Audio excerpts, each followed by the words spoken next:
Hi, my name's Gary.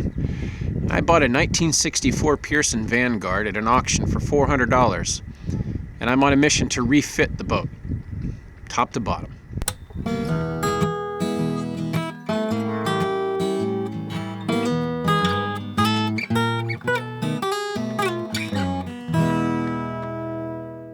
So I've said in previous videos that I always wanted a boat like this, and these boat yards are just full of derelict boats or boats that could be had for next to nothing, as this one was. But why did I pick this one, and why specifically was I looking for this one? And what I will say is I was looking for an old Pearson. It could have been a Pearson Ariel or a Triton or a Vanguard. It could have been any number of designs that they had. But this is the one that I found. But why this vintage of Pearson? And what I want to do in this video is get into a little bit of the history of Pearson Yachts, why they were so special, why they were unique in what they were when they were built, and then also get into a little bit about the designer of this boat specifically, so Rhodes, and why Rhodes was a really good designer and this boat was a great design at the time as well. Pearson did a really good job of contracting some of the best designers of the time, and some of them were just getting started in their careers, and that is really one of the reasons why these Pearsons are so amazingly well done. So let's get into it a little bit. Let's talk some about the history of Pearson. Pearson Yachts was one of the pioneers of fiberglass resin boat building. Between 1953 and 1955, Everett Pearson and his cousin Clinton started building an 8-foot dinghy and a 15-foot runabout behind the house in Seekonk, Massachusetts, where they experimented with new fiberglass and resin techniques before considering commercial production. In 1958, production began with classic models, including a sporty runabout, along with a sailing and club rowing dinghy. Later, Clinton and Everett, along with fellow Brown alumnus Fred Held, worked out of the headquarters, which was located in the basement of a textile building in Bristol, Rhode Island. They further experimented with glassing techniques and resin formulas as they went along, perfecting the craft and becoming proficient at the art of lofting fiberglass runabouts and dinghies, and changed the brand from Pearson Plastics to Peerless Boats by Pearson. By the summer of 1958, Tom Potter, who worked for American Boat Building in East Greenwich, asked if the cousins would consider building a fiberglass boat that would sell for less than $10,000. Carl Ahlberg was tapped for the design, and the Triton was born. In 1959, it brought the start of the Triton project, and Pearson Yachts was incorporated. Eventually, 750 Tritons would be produced. These boats were very early in the fiberglass and resin era and were often significantly overbuilt. In the early 1960s, Pearson Yachts worked in partnership with several famous designers, including Bill Shaw, Carl Ahlberg, Philip Rhodes, Bill Tritt, Bill Tripp, and John Alden, rounding out a who's who of early fiberglass boat designs. Pearson built a reputation for fine quality construction and sound designs. The Invicta 37 was the first fiberglass sailboat to win the Newport to Bermuda race in 1964, further cementing Pearson's yacht's position in the emerging fiberglass boat building industry. The Vanguard, designed by Philip Rhodes, was first built in 1962 and remained in production until 1967, totaling 404 hulls.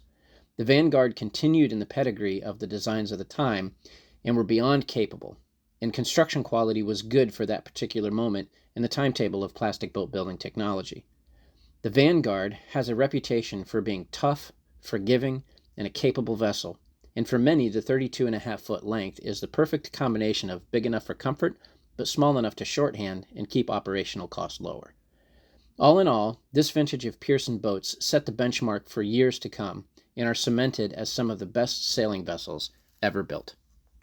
Sadly, the company closed its doors in 1991 in conjunction with major recession in the boat building industry, and no more Pearson yachts were produced.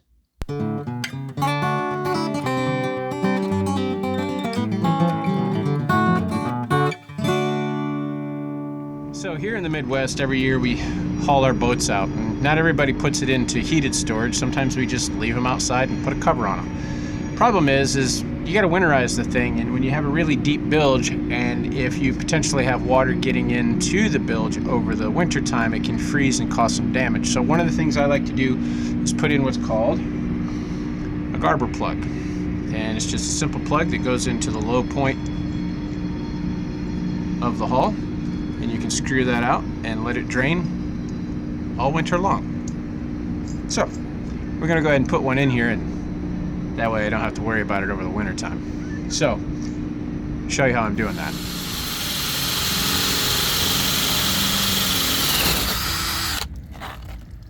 Drilling holes in the bottom of the boat is not for the faint of heart.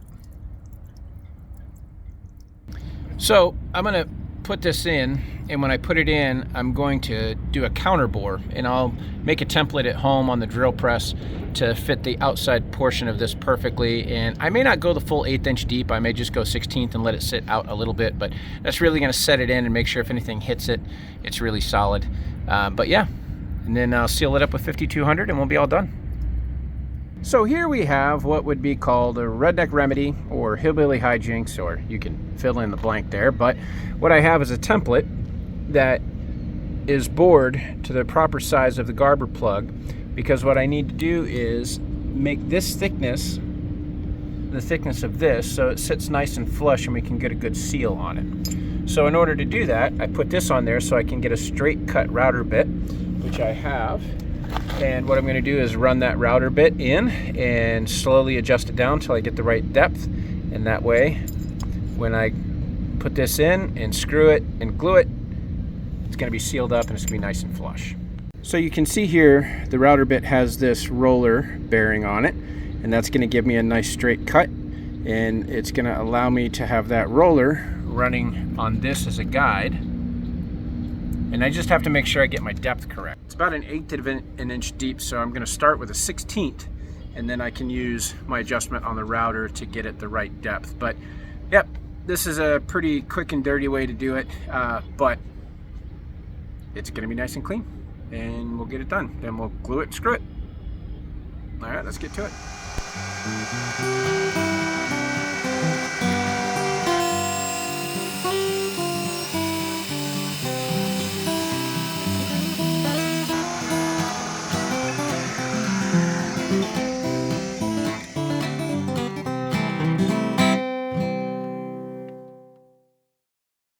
So you'll notice that I'm putting a slight chamfer on the back side of the housing, and this is soft metal, so it's easy to do with a drill bit.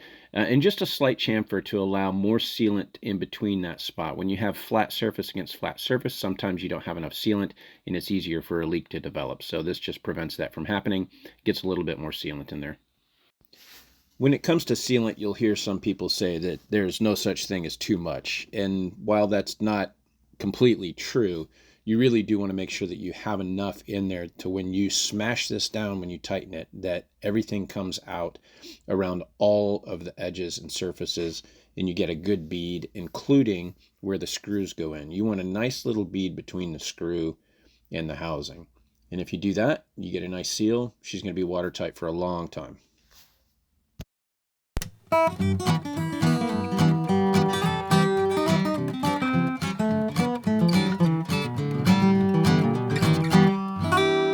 So, next steps for Mischief. Well, really the next stage of the project is getting the boat ready to put in the water.